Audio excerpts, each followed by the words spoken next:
He arrived looking sharp, dressed in a perfectly tailored suit, ready to take the stage at a prestigious tech summit. But as soon as the hotel staff laid eyes on him, they didn't see a leader. They saw someone who didn't belong. And what happened next? It sent shockwaves through the entire company. The time was just before 8 in the morning. Darius Whitfield stepped out of his sleek black Lincoln Continental, the car gliding to a smooth stop in the circular driveway of a high-end hotel in downtown San Jose. He adjusted the cuff of his crisp navy blue suit, the fine tailoring catching the golden morning light. Everything about his appearance spoke of precision, of intent. Every detail, from the sharp cut of his jacket to the polished Italian leather shoes, was chosen with care. But the valet, he didn't budge. Not even an inch. Darius held his car keys loosely in one hand, waiting. The young valet glanced in his direction but quickly turned away, pretending to check his phone. A deliberate act. A second later, the valet's attention shifted, not to Darius but to the car behind him. "Hey, can you park this one?" The valet called out to a coworker, motioning toward the other vehicle, dismissing Darius entirely. Darius inhaled slowly. He let his gaze shift toward the hotel's entrance. Tall glass doors, sleek and spotless, leading into a quiet, well-lit lobby. There were no grand banners, no red carpets, nothing ostentatious. Just an ordinary luxury hotel entrance, giving no hint of the event about to unfold inside. Without a word, he took his keys back, parked his own car, and walked across the drive. As he reached for the front door, he caught the concierge's eyes for just a moment. A polite, professional smile flickered across her face. And then, just as quickly, it disappeared. "Can I help you?" she asked, not even bothering to lift her gaze from her screen. "Yes," Darius responded smoothly. "I'm here for the SummitNet conference. The Redwood Room is reserved for us." Her eyes darted up, scanning his face briefly before her expression tightened into something unreadable. A quick frown, then back to her computer screen. "Are you with one of the vendors?" she asked, her tone neutral, almost dismissive. "No," Darius answered, keeping his voice even. "I'm the CEO." She blinked. Then, without missing a beat. "Right. Well, could you wait outside for a moment? We're still prepping the space." "I'm also the keynote speaker." No reaction. No flicker of realization. Just a tight-lipped smile, followed by an indifferent, "Still, sir. We're not quite ready. Please wait outside." Another employee, young guy, blazer, walkie-talkie clipped to his belt, appeared behind the desk. His eyes flicked up, scanning Darius as if searching for a badge. "You with security?" he asked, lowering his voice. Darius kept his tone steady. "I'm Darius Whitfield." Beat of silence. Then the man's head tilted slightly toward the entrance. "Just give us a few, sir," he said. "We'll call someone to come get you." Darius exhaled through his nose. Slow, controlled. Outside, people were beginning to arrive. A few early investors, their suits crisp, their postures confident.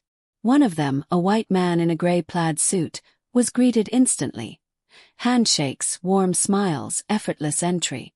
Not a single question. Not a single request to wait outside. Darius met the man's gaze briefly, but the investor barely noticed him before strolling inside, escorted by the same hotel staff that had just turned him away. The glass doors shut behind them with a quiet hiss. And just like that, Darius found himself standing on the pavement once again outside the hotel. He checked his watch. 8:09 a.m. His speech wasn't for another 51 minutes. He had time. But something in him stirred. Not anger, not frustration. Something colder. Across the street, life carried on as if nothing had happened. A mother pushed a stroller toward a coffee shop. A city bus exhaled at the curb, releasing a few early commuters. The world moved forward. And yet here he was, a man who had built a company from the ground up, being treated as if he didn't belong. As if he was an outsider in his own space. His phone buzzed in his pocket. "Boss!" It was Jalen, his assistant. "Just checking, did they greet you yet?" Darius stared at the hotel doors. His voice was calm, measured. Not exactly. Was. Then Jalen's voice lowered. What do you mean, not exactly? They asked me to wait outside. The silence on the other end wasn't surprise. It wasn't disbelief.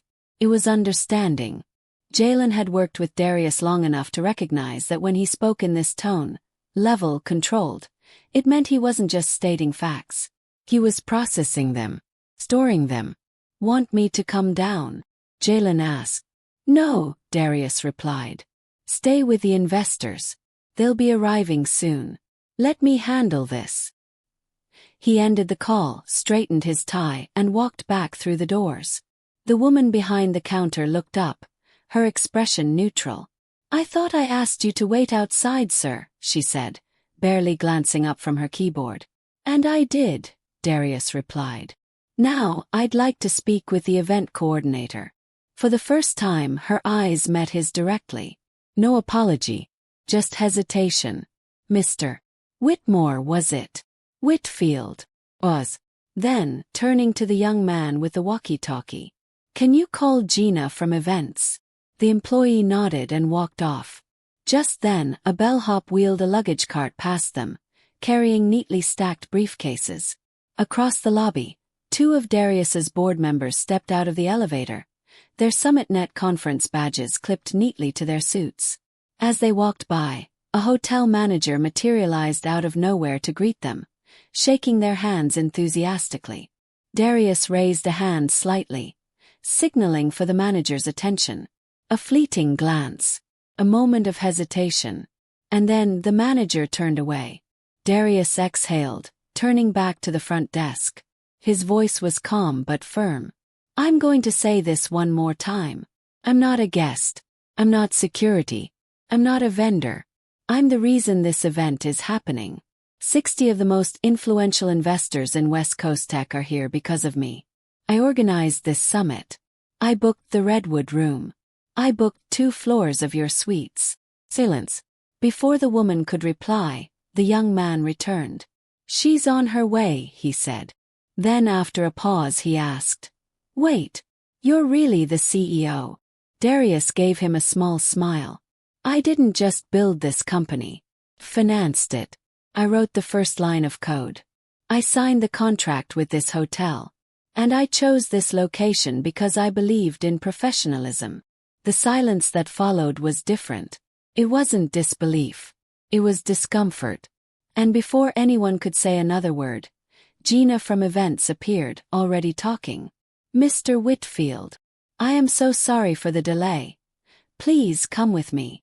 And just like that, the same staff who had dismissed him now stepped aside. Parting like water, Darius followed Gina without another word. He didn't need to say anything else. Because today wouldn't be a lesson in anger.